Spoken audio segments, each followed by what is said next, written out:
다시 코로나19의 악몽이 시작됐습니다. 최근 닷새 동안 코로나19 신규 확진자가 1,000명에 육박하면서 대규모 유행의 초기 단계라는 경고가 나오고 있습니다.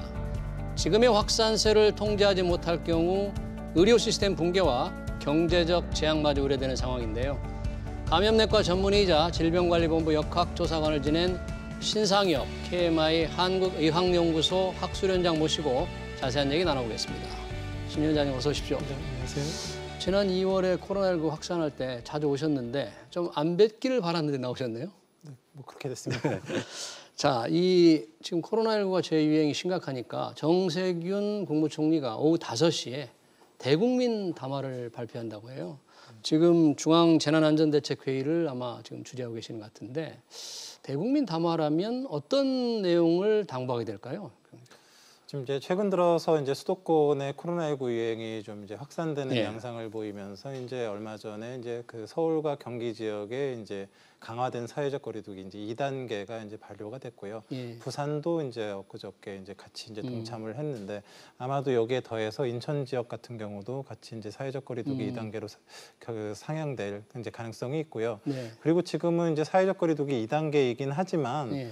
이게 어느 정도 이제 그 연착륙하고 이제 그 갑자기 이제 올라가는 부분들이 있기 때문에 그런 거 모든 그런 그 규정들에 대해서 자제하자라는 그런 표현을 써서 지금 이제 그 표현이 되고 있었는데 이걸 좀 더 강력하게 한다 그러면 이제 금지가 되는 그런 상황들이 되는 거죠. 지금은 이제 권고 사항이 강제 조치가 된다 그런 얘기군요. 예, 그렇죠. 네. 뭐 예를 들면 뭐 이제 실내에서는 50인, 야외에서는 100인 이상 모임을 지금은 자제하라. 그러면 네. 이제 그게 금지 사항이 되는 거고 고위험 시설 같은 경우도 운영 자제에서 운영 금지가 될 수 있는 그런 이제 어찌 보면 굉장히 강력한 그런 조치들까지도 지금 이제 회의에서 이제 그 내용에 이제 주제에 있는 걸로 알고 있습니다. 네, 그러니까 유흥업소 같은 데는 영업 제한, 완전히 제한이 강제로 못하게 되는 상황이 완전한 단계의 2단계 사회적 거리두기네요.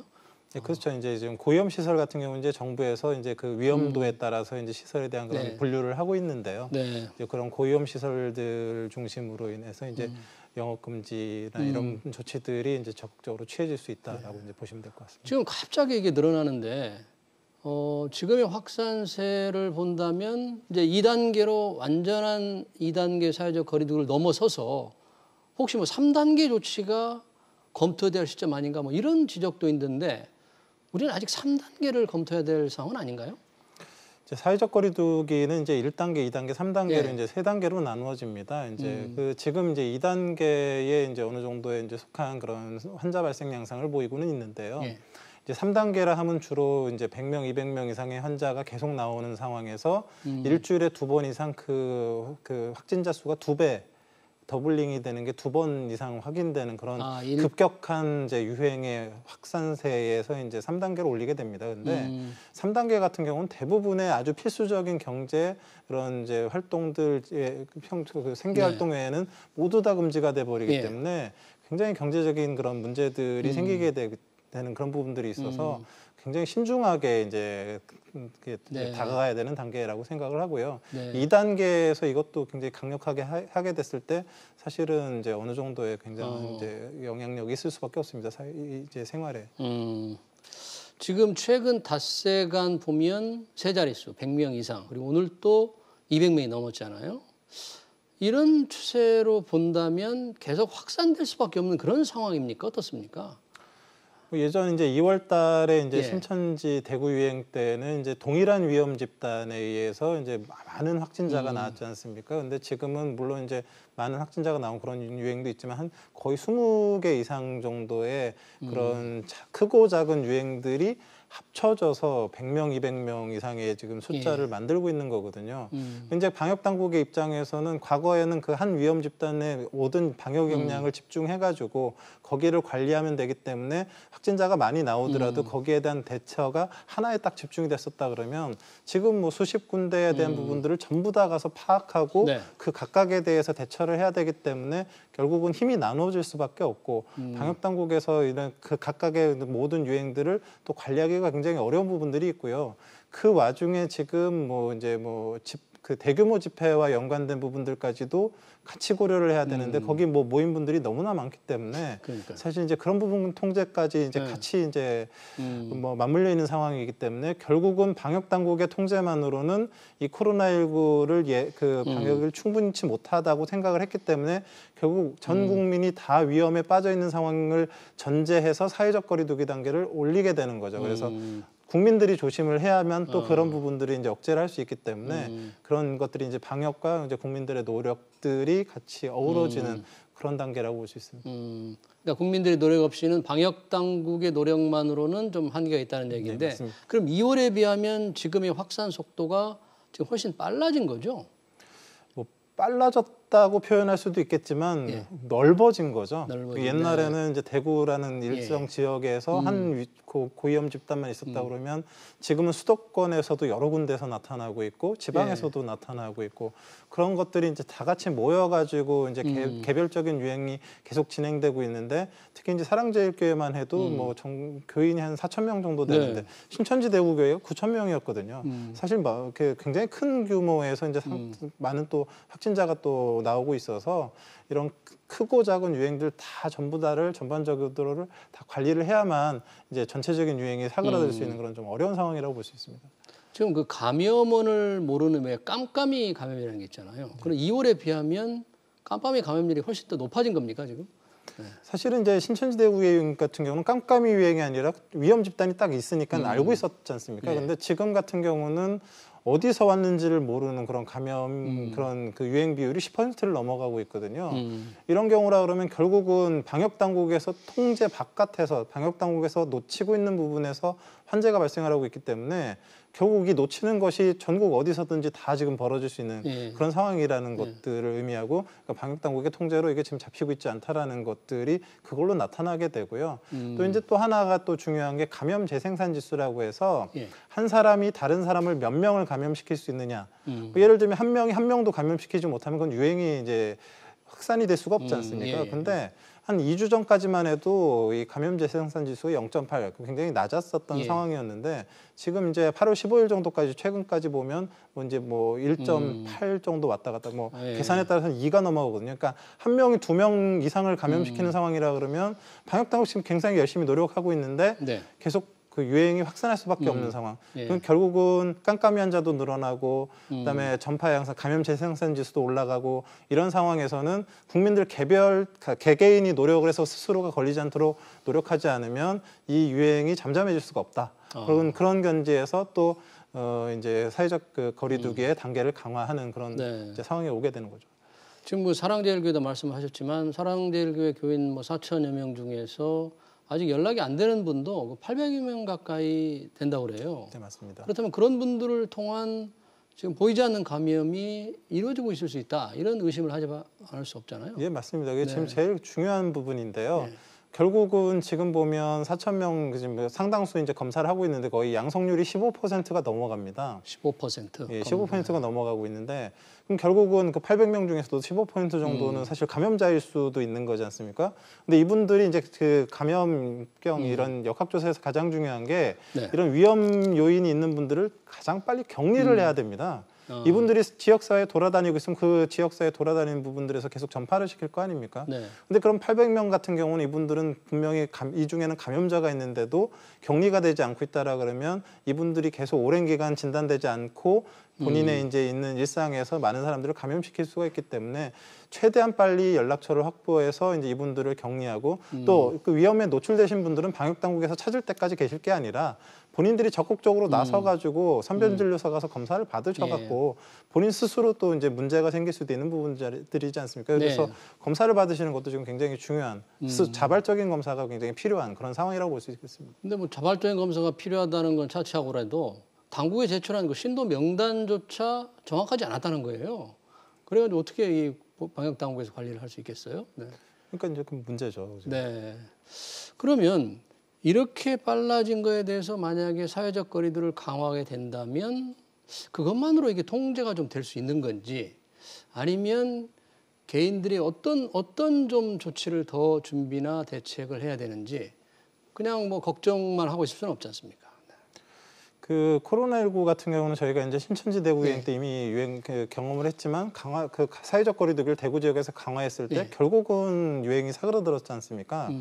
굉장히 효과적이라는 걸 저희가 알고는 있습니다. 근데 그 사회적 거리두기를 강화하게 됐을 때 이제 일상생활이나 경제 활동에 상당한 문제가 생기기 때문에 그 자체만으로도 사실 정부의 결단이 굉장히 필요한 부분들이 있고요. 그러니까 정부의 그 사회적 거리두기 단계의 그 상향의 조치에 지금 국민들이 잘 따라주기만 한다 그러면 이게 바로 효과가 나타나지는 않지만 2주에서 4주 정도 지나게 되면 그 효과는 사실 분명히 나타나게 됩니다. 네. 근데 제가 오늘 이제 점심 때도 보니까 여전히 그 뉴스에서는 굉장히 위험을 경고하고 있는데 식당이라든지 커피숍 같은 데는 굉장히 밀집된 상태가 계속되고 있더라고요. 이 파주의 그 스타벅스에서도 거의 50명 가까이 관련된 확진자 나왔잖아요. 그러니까 그 개인들이 주의를 한다고는 하지만 현실적으로 잘 되는 것 같지는 않아요. 네, 굉장히 중요한 지적이신데요. 예. 이제 사실 이번에 올해는 장마철이 길어지면서 이제 많은 사람들이 뭐 야외에 뭐 그런 휴가를 가기보다는 그 에어컨이 틀어져 있는 실내에서 이제 많이 휴식도 취하고 이제 그런 일들이 많이 벌어졌었는데요. 그 과정에서 에어컨이 틀어져 있는 실내에서 이제 음료나 이제 음식을 이제 같이 먹는 그렇죠. 그런 이제 카페나 음식점에서 실제적으로 이제 환자들 그 유행이 굉장히 많이 일어났습니다. 그래서 지금 방역 당국에서 강조하고 있는 게 뭐냐면 뭐 카페에서 사람들을 만날 수 있고 뭐 음식을 같이 먹을 수도 있지만 그 음식을 마시는 음료를 마시는 그 순간하고 음식 마실 때를 제외하고는 카페 안에서 이제 일상적인 대화를 할 때는 마스크를 꼭 착용해 달라는 거죠. 그래서 뭐 마스크를 쓰고 먹을 수는 없겠지만 그걸 제외한 모든 순간에는 마스크를 잘 착용해주고 기침 예절, 개인 위생 뭐 이런 것들을 철저하게 해주면 사실 이런 유행들을 상당수 막을 수 있는 부분들이 있습니다. 그러니까 커피숍 같은 데서 에어컨을 통해서 그 바람을 타고 바이러스가 전염된다 그런 얘기잖아요.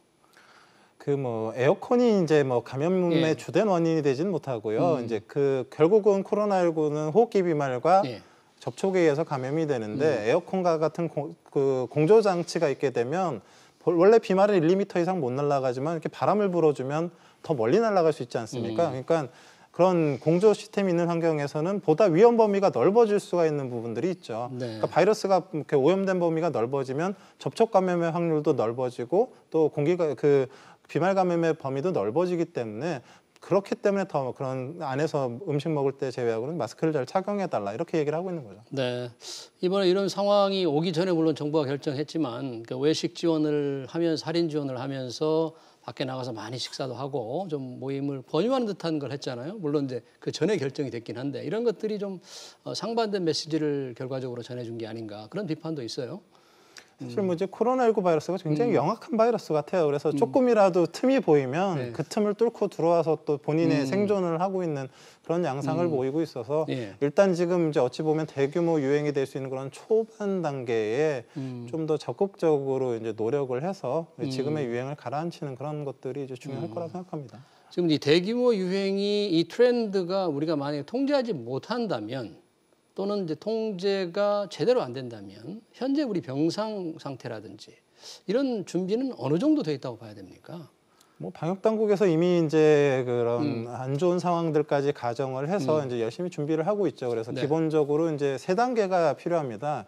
중증 환자를 볼 수 있는 중증 환자 치료 병상, 또 입원 환자를 위한 그 격리 치료 병상, 이제 뭐 그다음에 이제 경증 환자들의 이제 생활치료센터 각각에 대해서 다 열심히 준비는 하고는 있는데 사실 그런 건 있습니다. 지금 뭐 100명, 200명 정도까지는 어떻게든 이제 그 발생에 대해서 관리를 할 수가 있는데 만약에 1000명 이상이 3일 정도만 이렇게 나타난다고 해도 그런 유행이 사실은 지금에 있는 그런 병실들 대부분이 이제 부족 사태가 벌어질 수도 있는 거거든요.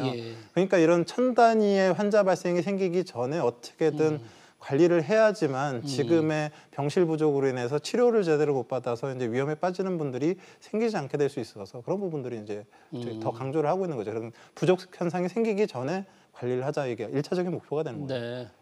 지금 우리나라도 심각하지만 이웃 일본도 갑자기 1000명대로 하루 신규 확진이 늘어섰고 또 스페인이라든지 뭐 그리스 이런 데도 다시 확산이 되니까 전 세계적으로 대유행이 2차 대유행이 시작되는 게 아니냐 하는 그려가 있는데 어떻습니까? 신 위원장이 보시기에.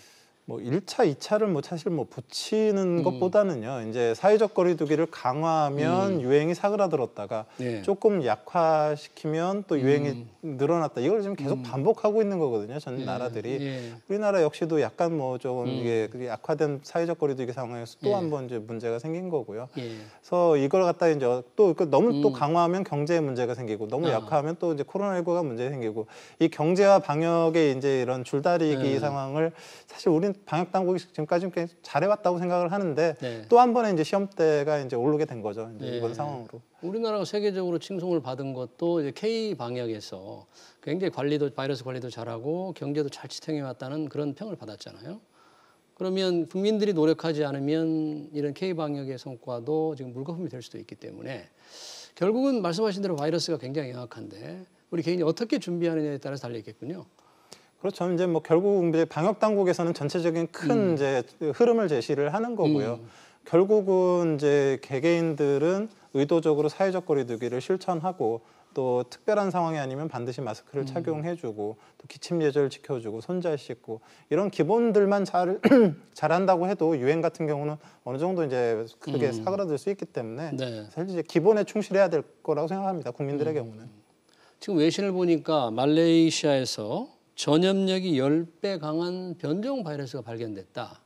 이런 게 보도됐던데 이런 게 뭐 가능할까요? 한국에도 온다면 어떻게 되는 겁니까? 글쎄 뭐 제가 파악하기로는 그 말레이시아 입장에서 이제 변종 바이러스고요. 예. 우리나라에 이미 돌고 있는 바이러스로 보이거든요. 이미 돌고 있다. 예, 예. 네. 그 우리나라도 이제 사실 예전에는 뭐 그 과거에 그 초반에 돌았던 거와 지금 돌고 있는 바이러스의 변종이 좀 다르거든요. 지금은 이제 GH형이 돌고 있는데 예. 지금 말레이시아 역시도 그런 G형, 이 GH형을 아마 이제 처음 발견해서 이렇게 아마 그 확인을 해서 얘기를 하는 것 같아요. 그래서 그 크게 다른 것 같지는 않고요. 지금 말레이시아에서 도는 것과 우리나라에 도는 것이 크게 다른 것 같지는 않고요. 네. 오늘 방역 당국에서도 크게 다른 것 같지 않다고 이제 발표를 그렇습니까? 아까 했었는데요. 이제 문제는 이제 뭐 변종도 변종이지만 바이러스는 결국 변종이 될 수밖에 없습니다. 어느 순간에는. 근데 대부분의 이런 바이러스가 변종이 되는 거는 본인의 생존력을 늘리는 방향으로 되거든요. 그러니까 바이러스가 이제 그 사람 안에서 먹고 살아야 되는데 사람이 사망하면 사실 살 수가 없지 않습니까? 네. 그래서 보통은 잘 전파되는 방향 그리고 치명률은 낮추는 방향 이런 쪽으로 결국은 변종이 되게 됩니다. 전파는 빨리 하고 네. 치명률은 낮추고 네, 그래서 그런 쪽으로 변해야 되는 거죠. 그래야 본인이 오래 생존을 할 수 있지 않습니까? 바이러스가 오래 바이러스가. 살아야 되니까. 그래서 이제 대부분 뭐 나중에 그 예전에 이제 신종플루 독감도 마찬가지로 지금은 악화돼서 계절 독감처럼 약화됐거든요. 예. 그때 당시에는 굉장히 문제가 됐었지만 그런 식으로 바이러스의 변종은 그런 식으로 이제 진행을 하기 때문에 결국은 바이러스는 바이러스의 이제 길을 가는 거고 우리는 그걸 이미 알고 있기 때문에 거기에 대해서 잘 적절하게 대처를 하는 것들이 중요하다고 생각합니다. 그러니까 전파력도 두려워해야 되지만 실제 중요한 건 오히려 치명률이겠네요. 그렇다면 바이러스가 변이를 해서 전파력 높지만 치명률을 좀 낮아진다면 다행 아니겠을까요? 뭐 지금 그 뭐 여러 이제 6가지 예. 이제 대규모의 이제 클레이드 이제 변종들이 나오고 있는데 예. 변종이 됐다고 치명률이 올라갔다는 보고가 아직 없거든요. 그런데 이제 감염력이 높아졌다 이런 보고들은 계속 나오고 있거든요. 그래서 아마도 이제 궁극적으로는 뭐 치명률을 높이기보다는 이제 전파력이 높아지면 또 걸리는 사람들이 많아질 수도 있고 그렇기 때문에 그런 부분들에 이제 초점을 맞춰서 이제 방역 당국이 대응을 하게 될 것 같습니다. 마지막으로요. 지금 뭐 러시아에서 백신을 개발해서 곧 적용을 한다 이러는데 전체적인 상황이 지금 개발 현황이 어떻습니까?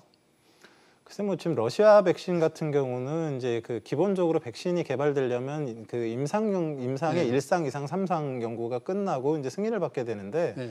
1, 2상도 몇십 명밖에 안 한 그런 백신을 갖다가 그냥 외부에 그냥 그 시판을 하겠다라는 네. 거거든요. 자기 이제 국민들한테 놓겠다라는 건데 결국 3상 실험을 이제 접종을 하면서 하겠다라는 그런 의미로 받아들여져서 뭐 지금 뭐 개발 빠른 단계라고 볼 수는 없고요. 지금 사실 앞서가고 있는 거는 미국이나 영국 쪽에서 개발되고 있는 백신들이 굉장히 앞서가고 있고 그런 3상 시험들이 이제 잘 진행되고 있어서 빠르면 내년 초 정도에는 어느 정도 시판 가능성도 있고 그런 상황이라고 볼 수 있습니다. 그러니까 제대로 된 미국이나 영국의 백신이 나오려면 내년 초에는 가능할 것으로 보십니까? 네. 지금 3상 시험이 잘 진행되고 있는 진행된다면? 전제하고 그 안에 큰 문제가 없다 그러면 아마도 이제 내년 정도에는 어느 정도 가능하지 않을까. 네, 알겠습니다. 시공관계상 여기까지 듣겠습니다. 지금까지 신상엽 한국의학연구소 학술위원장이었습니다. 고맙습니다.